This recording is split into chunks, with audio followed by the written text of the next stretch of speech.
দর্শক আমন্ত্রণ যমুনাকে শুরুতে জানিয়ে দেব শিরোনাম।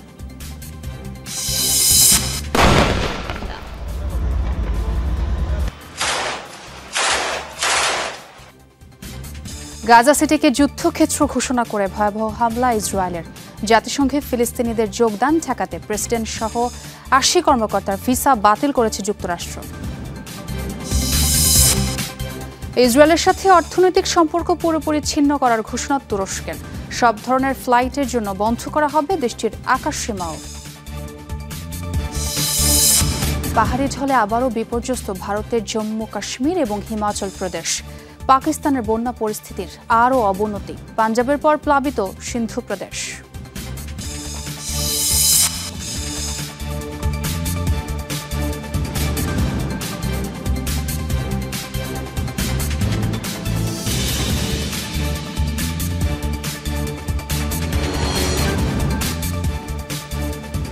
এতক্ষণ শিরোনাম দেখছিলেন আর আপনাদের সঙ্গে আছে আমি ছোঁয়া খন্দকার। এবার গাজা সিটিকে কমব্যাট জোন বা যুদ্ধক্ষেত্র আখ্যা দিয়ে ভয়াবহ হামলা শুরু করেছে ইসরায়েল। গাজা সিটির নিয়ন্ত্রণ নিতে এবং হামাসকে নির্মূল করতেই এই পদক্ষেপ নেওয়া হয়েছে বলে জানিয়েছে আইডিএফ। হামলার পরিধি বাড়ানোর পর গেল ২৪ ঘন্টায় প্রাণ গেছে অন্তত ৬০ জনের। এদিকে অবিলম্বে হামলা বন্ধের আহ্বান জানিয়েছে জাতিসংঘ। গাজা উপত্যকার বিভিন্ন এলাকা লক্ষ্য করে গেল কয়েকদিন ধরেই চলছে ইসরায়েলি গোলন্দাজ ইউনিটের হামলা। দূরপাল্লার কামান থেকে ছোড়া হচ্ছে একের পর এক গোলা। অবরুদ্ধ উপত্যকাটিতে স্থল অভিযানের পরিধি বাড়ানোর ঘোষণা দেওয়ার পর থেকেই চলছে এ ধরনের হামলা।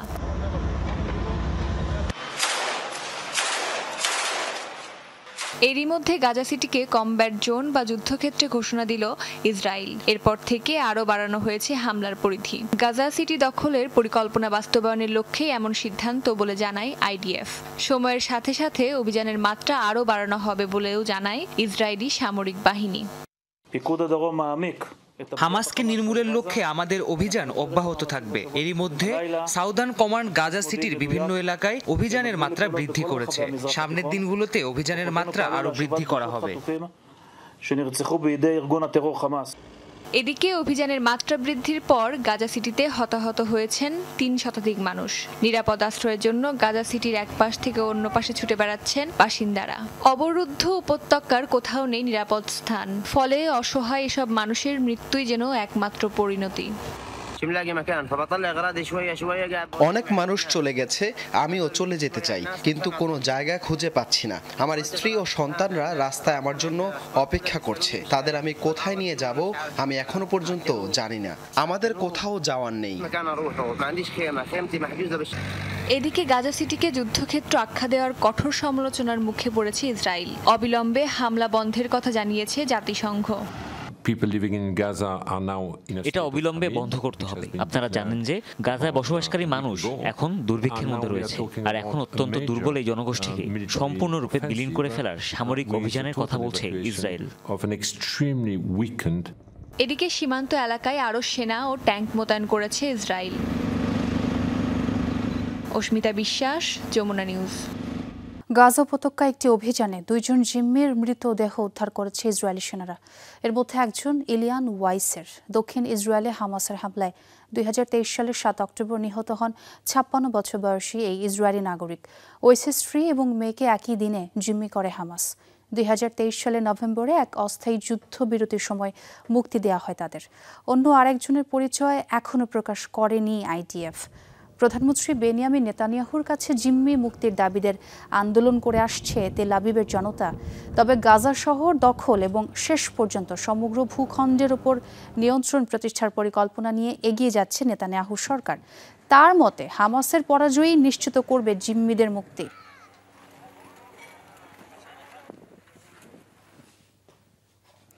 জাতিসংঘে ফিলিস্তিনি প্রতিনিধিদের যোগদান ঠেকাতে নজিরবিহীন পদক্ষেপ নিল যুক্তরাষ্ট্র। প্রেসিডেন্ট মাহমুদ আব্বাস সহ ৮০ কর্মকর্তার ভিসা প্রত্যাখ্যান ও বাতিল করেছে দেশটি। এর ফলে আগামী মাসে নিউ ইয়র্কে জাতিসংঘ সাধারণ পরিষদের অধিবেশনে ফিলিস্তিনি প্রতিনিধিদের অংশ নেওয়া নিয়ে সংশয় দেখা দিয়েছে। এই অধিবেশনেই ফিলিস্তিনকে রাষ্ট্র হিসেবে স্বীকৃতি দেবে ফ্রান্স, যুক্তরাজ্য সহ প্রভাবশালী বেশ কয়েকটি দেশ।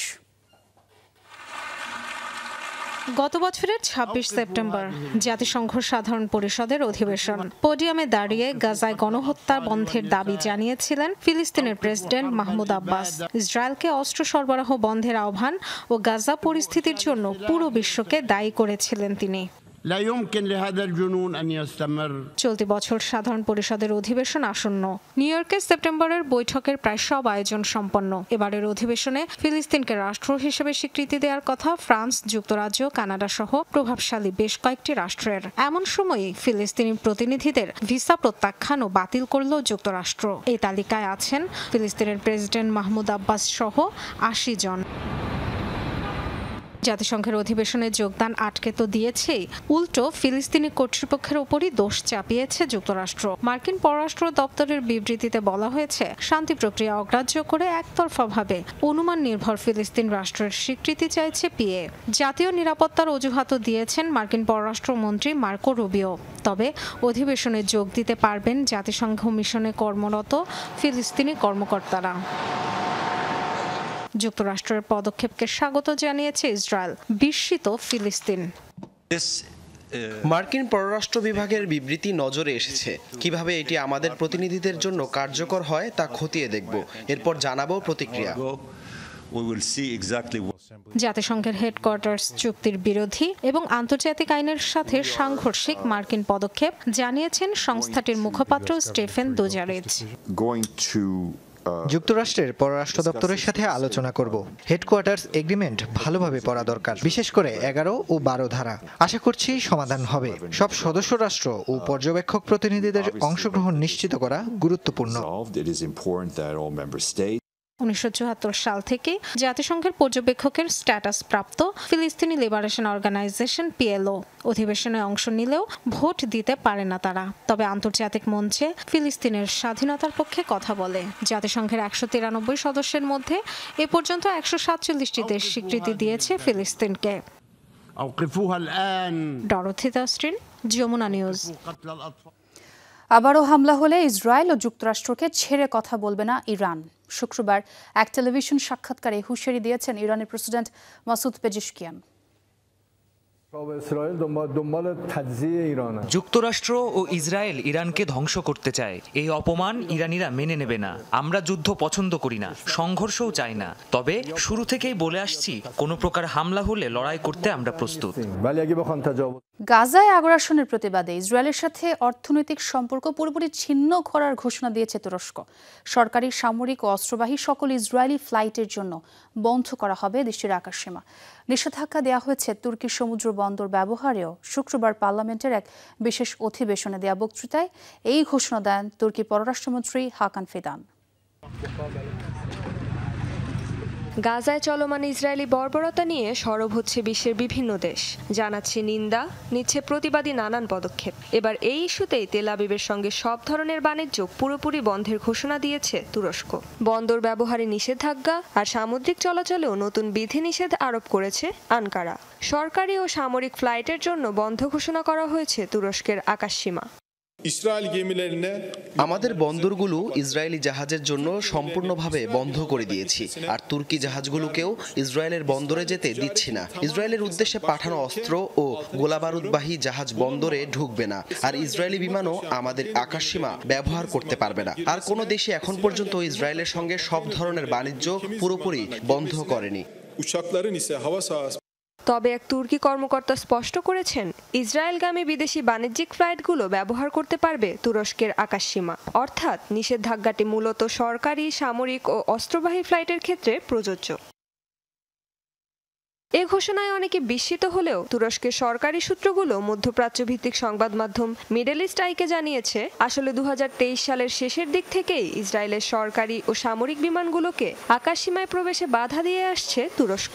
এর প্রেক্ষিতেই গেল নভেম্বরে ইসরায়েলি প্রেসিডেন্ট আইজাক হারজগের আজারবাইজান সফরের ফ্লাইট নিজেদের আকাশসীমায় প্রবেশের অনুমতি দেয়নি তারা। গেল বছরের মে মাসে প্রথমবারের মতো ইসরায়েলের সঙ্গে সরাসরি বাণিজ্যিক সম্পর্ক ছিন্ন করে তুরস্ক। গাজায় স্থায়ী যুদ্ধবিরতি ও মানবিক সহায়তার দ্রুত প্রবেশ নিশ্চিতের দাবিতেই এ পদক্ষেপ নেয় আনকারা। এরপর থেকে তৃতীয় কোনো দেশ হয়ে সামান্য পরোক্ষ বাণিজ্য চললেও সেটিও এবার পুরোপুরি বন্ধের সিদ্ধান্ত নিয়েছে দেশটি।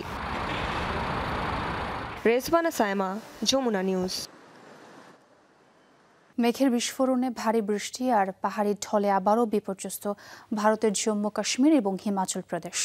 এর মধ্যে ভূমিধসে জম্মু কাশ্মীরে নতুন করে প্রাণ গেছে আরও 11 জনের, নিখোঁজ অনেকেই। এদিকে পাকিস্তানের বন্যা পরিস্থিতির আরও অবনতি হয়েছে। পাঞ্জাবের পর বন্যার ভয়াবহতা বাড়ছে আরেক প্রদেশ সিন্ধুতেও। বোঝার উপায় নেই, কয়েক ঘন্টা আগেও এখানে ছিল ঘরবাড়ি। শনিবার সকালে জম্মু কাশ্মীরের রামবান সহ বিভিন্ন স্থানে দেখা দেয় ভয়াবহ ভূমিধস, যাতে ধ্বংস হয়ে যায় বহু স্থাপনা। কর্তৃপক্ষ বলছে আবারও ক্লাউড বাস্ট বা মেঘের বিস্ফোরণ হয় জম্মু কাশ্মীরে। এর ফলে ভারী বৃষ্টিতে সৃষ্টি হয় পাহাড়ি ঢল। তীব্র ঢলের কারণে বিভিন্ন স্থানে দেখা দেয় ভূমিধস। এতে প্রাণহানির পাশাপাশি নিখোঁজও রয়েছেন অনেকে। এর আগে আকস্মিক বন্যায় বিপর্যস্ত হয় ভারতের আরেক প্রদেশ হিমাচল। এর মধ্যে পর্যটন কেন্দ্র হিসেবে পরিচিত মানালির পরিস্থিতি সবচেয়ে খারাপ। কর্তৃপক্ষ বলছে অন্তত শতাধিক স্থাপনা ক্ষতিগ্রস্ত হয়েছে, যার মধ্যে বেশিরভাগই হোটেল এবং রেস্তোরাঁ। এখানে অনেক বড় একটা রেস্তোরাঁ ছিল, কিন্তু পাহাড়ি ঢলে ধ্বংস হয়ে গেছে। হঠাৎ করেই পাহাড়ি ঢল এবং ভূমিধস হয়েছে। ধ্বংসস্তূপের নিচে অনেকেই চাপা পড়ে আছে। আমরা উদ্ধার কাজ শুরু করেছি। বিভিন্ন সংস্থাকে সতর্ক করা হয়েছে। এদিকে পাকিস্তানের পাঞ্জাবের বন্যা পরিস্থিতির আরও অবনতি হয়েছে। প্লাবিত হয়েছে লাহোরের বিস্তীর্ণ এলাকা। নতুন করে ক্ষতিগ্রস্ত হয়েছে 2 লাখের বেশি মানুষ। পাঞ্জাবের পাশাপাশি সিন্ধু প্রদেশেও বাড়ছে বন্যার পানি। সতর্কতা জারি করা হয়েছে প্রদেশ জুড়ে। মীর মুশফিকা হাসান, যমুনা নিউজ। জাপানে মার্কিন মিসাইল সিস্টেম মোতায়েনের সিদ্ধান্তকে ঘিরে চলছে উত্তেজনা। যৌথ মহড়ার সময় মিত্র দেশটিতে টাইফুন মিসাইল সিস্টেম মোতায়েনের সিদ্ধান্ত নিয়েছে যুক্তরাষ্ট্র।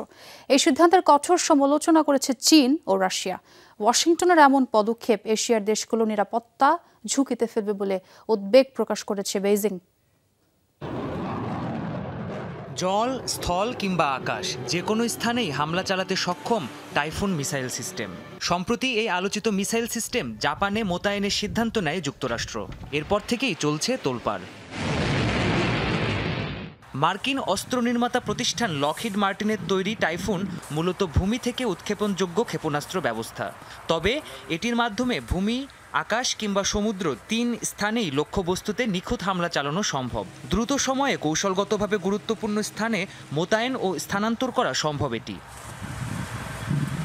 প্রতিটি টাইফুন সিস্টেমে রয়েছে 4টি মিসাইল লঞ্চিং সেল, যার প্রতিটি থেকে একটি করে, অর্থাৎ একবারে মোট 4টি ক্ষেপণাস্ত্র হামলা চালানো সম্ভব। উৎক্ষেপণ করা যায় মার্কিন টোমাহক ও SM-6 এর মতো অত্যাধুনিক মিসাইল। আগামী মাসে যুক্তরাষ্ট্রের সাথে যৌথ সামরিক মহড়ার সময় অত্যাধুনিক এই মিসাইল সিস্টেম মোতায়েনের পরিকল্পনা করেছে যুক্তরাষ্ট্র। তবে এ সিদ্ধান্তকে ভালোভাবে নেয়নি চীন ও রাশিয়া। ইন্দো প্যাসিফিক অঞ্চলে টাইফুন সিস্টেম মোতায়েনকে কৌশলগত হুমকি বলে মনে করছে দেশ দুটি। চীন সর্বদা এশিয়ার দেশগুলোতে মার্কিন টাইফুন মিসাইল সিস্টেম মোতায়েনের বিরুদ্ধে। এতে অঞ্চলের অন্যান্য দেশের নিরাপত্তা ক্ষতিগ্রস্ত হবে। এ অঞ্চলের শান্তি বজায় রাখতে টাইফুন মিসাইল মোতায়েন থেকে যুক্তরাষ্ট্র ও জাপানের বিরত থাকা উচিত। গেল বছর সামরিক মহড়ার সময় ফিলিপাইনেও টাইফুন মিসাইল সিস্টেম মোতায়েন করা হয়েছিল। সে সময়ও এ পদক্ষেপের কঠোর সমালোচনা করেছিল চীন। দক্ষিণ চীন সাগরে মার্কিন আধিপত্য বৃদ্ধিকে বরাবরই হুমকি বলে বিবেচনা করে আসছে বেইজিং। প্রাণপ্রতিম কুণ্ডু, যমুনা নিউজ। চীনের ভিক্টোরি ডে প্যারেড নিয়ে নানা ধরনের বিশ্লেষণ করছেন রাজনৈতিক বিশেষজ্ঞরা। শোনা যাচ্ছে আগামী 3 সেপ্টেম্বর অনুষ্ঠিতব্য কুচকাওয়াজে নতুন অস্ত্র ও প্রযুক্তির সামনে নিয়ে আসবে এশিয়ার পরাশক্তি। আয়োজনে অংশ নেবেন ক্ষমতাশালী বহু বিশ্বনেতা। বিশ্লেষকরা বলছেন, সামরিক সক্ষমতা প্রদর্শনের পাশাপাশি আঞ্চলিক ও বিশ্ব রাজনীতিতে নিজেদের প্রভাবের জানান দিতে চাইছে চীন। চীন বর্তমান বিশ্ব রাজনীতির অন্যতম বড় এক পরাশক্তির নাম। দেশটির আসন্ন ভিক্টরি ডে প্যারেডের কূটনৈতিক গুরুত্ব নিয়ে চলছে নানান বিশ্লেষণ। এতে উপস্থিত থাকবেন রুশ প্রেসিডেন্ট ভ্লাদিমির পুতিন, উত্তর কোরিয়ার সর্বোচ্চ নেতা কিম জং উনের মতো প্রবল ক্ষমতাধর বিশ্ব নেতারা। দক্ষিণ পূর্ব এশিয়া, মধ্যপ্রাচ্য, আফ্রিকা ও লাতিন আমেরিকার উচ্চ পর্যায়ের বহু নেতার উপস্থিতির সম্ভাবনাও রয়েছে এ আয়োজনে। বিশ্লেষকরা বলছেন, চীন দেখিয়ে দিতে চাইছে কেবল পশ্চিমাদের প্রতিদ্বন্দ্বী নয়, বরং পুরো গ্লোবাল সাউথের প্রতিনিধি তারা। প্রেসিডেন্ট শি জিনপিং ক্ষমতায় আসার পর এটি চতুর্থ কুচকাওয়াজ হলেও একেবারে ভিন্ন এবারের প্রেক্ষাপট। রাশিয়া ইউক্রেন যুদ্ধের প্রভাবে নতুন মোড় নেয়া আন্তর্জাতিক রাজনীতিতে নিজেদেরকে নতুনভাবে প্রমাণ করতে চাইছে চীন, এমনটাই বলছেন বিশ্লেষকরা। রাষ্ট্রীয় গণমাধ্যমের প্রচারণা দেখে মনে হচ্ছে এটি হবে বহু বছরের মধ্যে চীনের সবচাইতে বড় সামরিক কুচকাওয়াজ। দেশের ভেতর অর্থনৈতিক চাপ, বাইরে যুক্তরাষ্ট্র ও পশ্চিমাদের সাথে বাড়তে থাকা উত্তেজনার মধ্যে আধুনিক চীনা সেনাবাহিনীর এক নতুন আত্মপ্রকাশ হিসেবে দেখা হচ্ছে এটিকে। বিশ্লেষকরা বলছেন এই প্যারেড কেবল সৈন্য ও অস্ত্র প্রদর্শনী নয়, বরং এটি যুক্তরাষ্ট্র, জাপান, তাইওয়ান ও প্রতিবেশী দেশগুলোর দিকে চীনের একটি কৌশলগত বার্তা। গেল কয়েক বছরে চীনা সেনাবাহিনীর অভ্যন্তরে বড় ধরনের রদবদলের পর এই কুচকাওয়াজ হবে শি এর প্রতি তার সেনাবাহিনীর আনুগত্য প্রদর্শনের মঞ্চ। ফাঁস হওয়া তথ্য থেকে যতদূর জানতে পেরেছি, তারা নতুন অস্ত্র প্রযুক্তি প্রদর্শন করবে, যার মধ্যে রয়েছে মানববিহীন ড্রোন ও জাহাজ। বৈশ্বিক সামরিক প্রযুক্তির একেবারে সামনের সারিতে রয়েছে এগুলো। বিশেষ করে তাইওয়ান প্রণালীতে সম্ভাব্য যে কোনো আক্রমণ ঠেকাতে বড় ভূমিকা রাখতে পারে এই মানববিহীন জাহাজ। প্যারেডের বড় আকর্ষণ থাকবে আধুনিক ট্যাঙ্ক, ফাইটার জেট, ড্রোন, উচ্চ ক্ষমতা সম্পন্ন মিসাইল সহ নানা অত্যাধুনিক যুদ্ধাস্ত্র। এছাড়া শি জিনপিং এর ভাষণও থাকবে আকর্ষণের কেন্দ্রে। রেজবানা সাইমা, যমুনা নিউজ। রুশ প্রেসিডেন্ট ভ্লাদিমির পুতিনকে রাক্ষস ডাকায় ফরাসি প্রেসিডেন্ট ইমানুয়েল ম্যাক্রনের প্রতি নিন্দা জানিয়েছে ক্রেমলিন। গেল সপ্তাহে এক সাক্ষাৎকারে পুতিনকে ইউরোপের দরজায় দাঁড়িয়ে থাকা একটি রাক্ষস বলে আখ্যা দেন ম্যাক্রন। শুক্রবার এই মন্তব্যের জবাব দেন রুশ পররাষ্ট্র মন্ত্রণালয়ের মুখপাত্র মারিয়া জাকারোভা। প্রেসিডেন্টকে নিয়ে ম্যাক্রনের বক্তব্য অনুপযুক্ত বলে আখ্যা দেন তিনি। মস্কোয় সাংবাদিকদের জাকারোভা বলেন, ফরাসি প্রেসিডেন্ট প্রায়ই অদ্ভুত ধরনের মন্তব্য করেন, তবে এবার শালীনতার সীমা অতিক্রম করেছেন তিনি। একজন রাষ্ট্রপ্রধানের কাছ থেকে এই ধরনের আচরণ শোভনীয় নয় বলেও মন্তব্য করেন এই রুশ মুখপাত্র।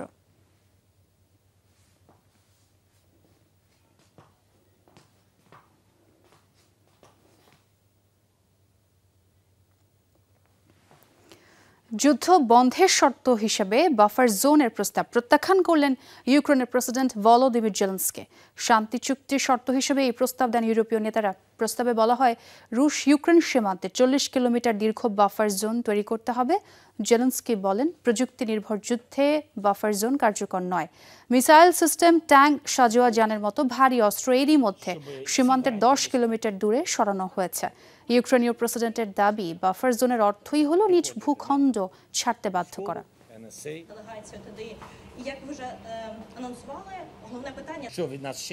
রাশিয়ার পক্ষ হয়ে ইউক্রেনের লড়াইয়ের সময় নিহত উত্তর কোরিয়ার সেনা সদস্যদের পরিবারের সাথে সাক্ষাৎ করেছেন দেশটির সর্বোচ্চ নেতা কিম জং উন। শনিবার দেশটির রাষ্ট্রীয় বার্তা সংস্থা জানায়, উত্তর কোরিয়ার নিহত সেনাদের পরিবারের সাথে সাক্ষাৎ করে তাদের সান্ত্বনা দেন দেশটির সর্বোচ্চ নেতা। তিনি বলেন, দেশের সম্মান অক্ষুণ্ণ রাখতেই রাশিয়া ইউক্রেন যুদ্ধে অংশ নিয়েছেন সেনা সদস্যরা। তাদের পরিবারের ভরণ পোষণের দায়িত্ব উত্তর কোরীয় সরকারের। তাদের সচ্ছল এবং সুন্দর জীবন নিশ্চিত করবে সরকার। এর পাশাপাশি নিহত সেনাদের স্মরণে ভাস্কর্য স্থাপনের কথাও জানান কিম জং উন। সন্ত্রাস দমনে ভেনেজুয়েলার সীমান্তে আরও বেশি সেনা মোতায়েনের কথা জানিয়েছেন কলম্বিয়ার প্রেসিডেন্ট গুস্তাভো পেট্রো। বৃহস্পতিবার সামাজিক যোগাযোগ মাধ্যমে এই বিষয়ে এক পোস্ট দেন তিনি। এরপরই সীমান্তে নিরাপত্তা জোরদার করে সেনাবাহিনী। বিভিন্ন চেক পয়েন্টে চলছে তল্লাশি। লাতিন আমেরিকার মাদক চোরাচালান বন্ধে যুক্তরাষ্ট্র সেনা অভিযানের পরিকল্পনা গ্রহণ করেছে। এর মাঝেই এই সিদ্ধান্ত নিল কলম্বিয়া। বর্তমানে সীমান্তে প্রায় 25,000 সেনা মোতায়েন রেখেছে দেশটি। পেট্রোর সিদ্ধান্তকে সাধুবাদ জানিয়েছেন ভেনেজুয়েলার প্রেসিডেন্ট। গেল সপ্তাহেই কলম্বিয়া সীমান্তে 15,000 সেনা মোতায়েনের কথা জানান নিকোলাস মাদুরো।